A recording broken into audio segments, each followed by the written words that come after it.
பிள்ளைகள் அவரை தரிசிப்பார்கள். அவருடைய நாமம் அவர்களுடைய நெற்றிகளில் எழுதப்பட்டிருக்கும். வெளிப்படுத்தல் 14:1 பிதாவின் நாமம் தங்கள் நெற்றிகளில் ஆலயங்களாகிய தங்கள் நெற்றிகளில் எழுதப்பட்டிருந்த 1,44,000 பேரை கண்டேன். ஹல்லேலூயா! பிதாவின் நாமம் ஆலயத்தில் விளங்க வேண்டும்.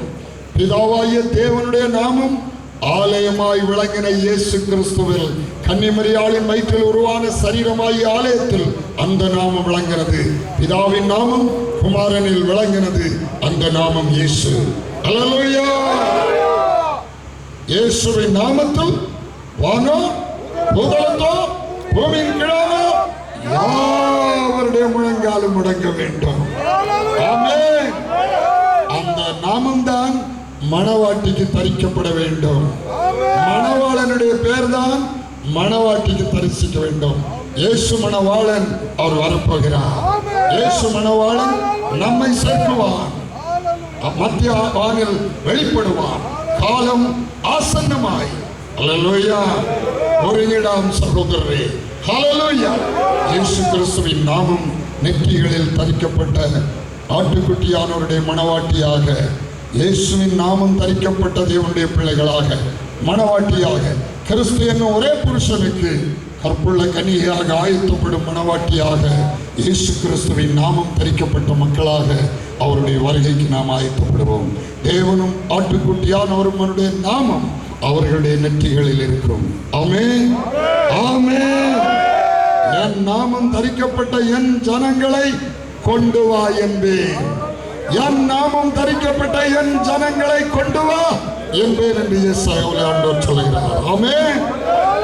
அவர் அப்பாவுடைய நாமத்தை தரித்து, மணவாளனுடைய நாமத்தை தரித்து, அவருடைய மணவாட்டியாக, கற்புள்ள கன்னிகளாக, பரிசுத்தவான்களாக இயேசப்பாவுடைய மகிமையான வருகைக்காக ஆயத்தப்பட கர்த்தர் நம் யாவருக்கும் உதவி செய்வாராக.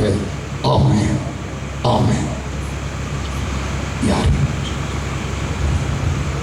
ஹல்லேலூயா, ஹல்லேலூயா, ஹல்லேலூயா, ஹல்லேலூயா, ஹல்லேலூயா. வானமும் பூமியும் படைத்த தெய்வமே, வானாதி வானங்களுக்கு கொள்ளாத தெய்வமே, இன்று உண்மை நீர் எங்களுக்கு வெளிப்படுத்தி தந்தீரே, உமக்கு கோடாகோடி ஸ்தோத்திரப்பா.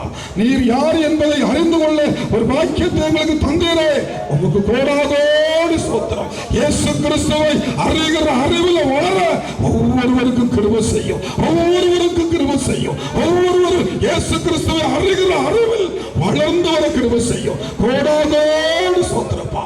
உங்களுடைய கரத்தில் உங்களை எல்லாரும் ஒப்புக் கொடுக்கிறோம். இம்மற்றங்களோடு இடைவெட்டீர். பாடல் வேளையில பரிசுத்த ஆவியானவர் இடைவெட்டீர். தேவதாசனோடு கர்த்தர் இடைவெட்டீர். கேட்டுக்கொண்டு யாவரும் கர்த்தர் ஆசீர்வதித்தீர். உமக்கு கோடாகோடி ஸ்தோத்திரம். உமக்கு கோடி கோடி கோடி ஸ்தோத்திரம். ஆசீர்வதியும். கடந்து வந்திருக்கிற யாவரையும் கர்த்தர் ஆசீர்வதியும். யாவரையும் கர்த்தர் ஆசீர்வதியும். உம்மை அறிகிற அறிவில் இன்னும் வளருவார்களாக. உம்மை மகிழ்ந்து கழுகுவார்களாக. உம்முடைய அன்பை ருசிப்பார்களாக. உம்மோடு இணைவிட ஒரு வாக்கியத்தை தந்தார்கள். கோடாகோடு ஸ்தோத்திரப்பா. யாவரையும் கர்த்தர் ஆசீர்வதியும். எல்லாரும் கிருபைக்குள் மூடி மறைத்து காத்துக்கொள்ளும். எல்லாரோடு கர்த்தர் கூடவே போகிற ஒரு வழியில கர்த்தருடைய சமூகம் முன் செல்லட்டும். எல்லா தீமைக்கு விலைக்கு காத்துக்கொள்ளும். ஆசீர்வதியும். இன்று மலையீர் மலையீர் விலைக்கு எங்களை சோத்திர ஆசீர்வதித்தீரே, உமக்கு கோடாகோடி சோத்திரப்பா. நாளை ஆராதனை கர்த்தர் ஆசீர்வதிப்பீராக. நாளை கூட்டங்களை தேவன் ஆசீர்வதிப்பீராக. தடைகள் எல்லாம் மாற்றப்படுவதாக. தடைகள் எல்லாம் நிர்மூலமாக்கப்படுவதாக. மக்கள் திரளான ஆத்துமக்களை கர்த்தர் கொண்டு வருவீராக. உமக்கு கோடாகோடி சோத்திரப்பா. தடைகளை உடைக்கிற தெய்வம் உங்களுடைய கருத்தில் ஒப்புக் கொடுக்கிறோம். நீரே காரியங்களை வாய்க்க செய்யும். ஆசீர்வதியும். இயேசு கிறிஸ்துவின் நாமத்தில் தாழ்வோடு ஜெபித்தெடுக்கிறோம் பிதாவே. ஆமென். என் ஆத்துமாவே கர்த்தரை ஸ்தோத்திரி. என் உள்ளமே அவருடைய பரிசுத்த நாமத்தை ஸ்தோத்திரி. என் ஆத்துமாவே கர்த்தரை ஸ்தோத்திரி. கர்த்தர் செய்த சகல உபகாரங்களை மறவாதே. ஆமென். ஓ தேவனுக்கு மகிமை. தூக்கி எடுத்தார், என்னை தூக்கி எடுத்தார் இயேசு. தம் கரத்தை மீட்டு ரட்சித்தாரே. ஓ தேவனுக்கு